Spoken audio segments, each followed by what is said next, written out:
Hello friends, আপনারা সবাই কেমন আছেন? আশা করি আপনারা সবাই ভালো আছেন।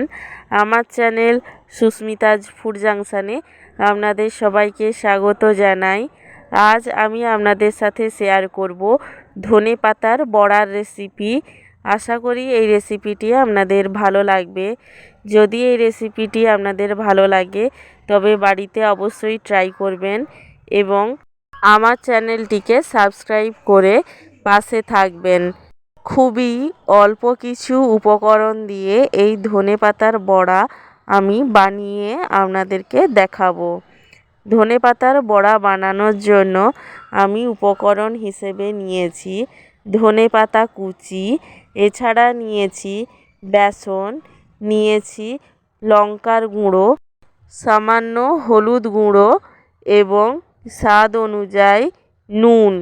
ধনেপাতার বড়া বানানোর জন্য প্রথমে আমি সমস্ত উপকরণ ভালোভাবে মিশিয়ে নেব। তার জন্য একটি পাত্র আমি নিয়ে নেব।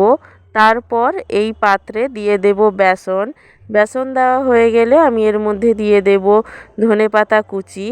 ধনেপাতা কুচি দেওয়া হয়ে গেলে আমি এর মধ্যে দিয়ে দেব স্বাদ অনুযায়ী নুন।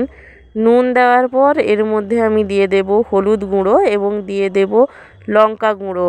তারপর একটু একটু করে জল দিয়ে আমি সমস্ত উপকরণগুলোকে ভালোভাবে মাখিয়ে নেব।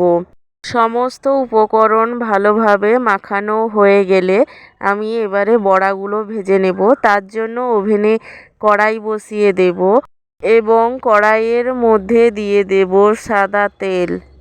সাদা তেল ভালোভাবে গরম হয়ে গেলে আমি বড়াগুলোকে এক এক করে তেলের মধ্যে দিয়ে দেব।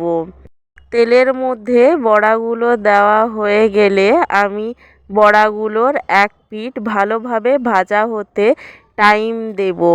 এই সময় গ্যাসের ফ্লেম লো থাকবে। বড়াগুলোর এক পিঠ ভালোভাবে ভাজা হয়ে গেলে আমি আস্তে আস্তে বড়াগুলোকে উল্টিয়ে দেব এবং বড়াগুলোর অপর পিঠও ভালোভাবে ভেজে নেব।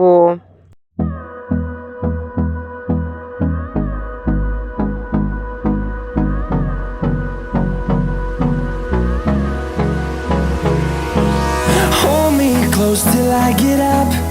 Time is barely on our side. I don't wanna waste what's left. The storms we বড়ার দুই পিঠ ভালোভাবে ভাজা হয়ে গেলে আমি একটি পাত্রে বড়াগুলোকে তুলে নেব এবং এইভাবে বাকি বড়াগুলোকেও ভালোভাবে ভেজে নেব।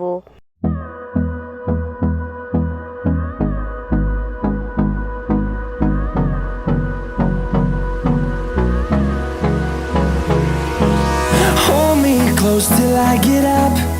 Time is barely on our side. I don't wanna waste what's left. The storms we chase are leading us, and love is all we'll ever trust. Yeah, no, I don't wanna waste what's left. And on we'll go through the wastelands, through the সমস্ত বড়া ভাজা হয়ে গেলে আমি গরম গরম ধনেপাতার বড়া পরিবেশন করব। আপনারাও এইভাবে ধনেপাতার বড়া বানিয়ে খান এবং সবাইকে খাওয়ান, খুব ভালো লাগবে। রেসিপিটি ভালো লাগলে লাইক, কমেন্ট, শেয়ার করতে একদমই ভুলবেন না।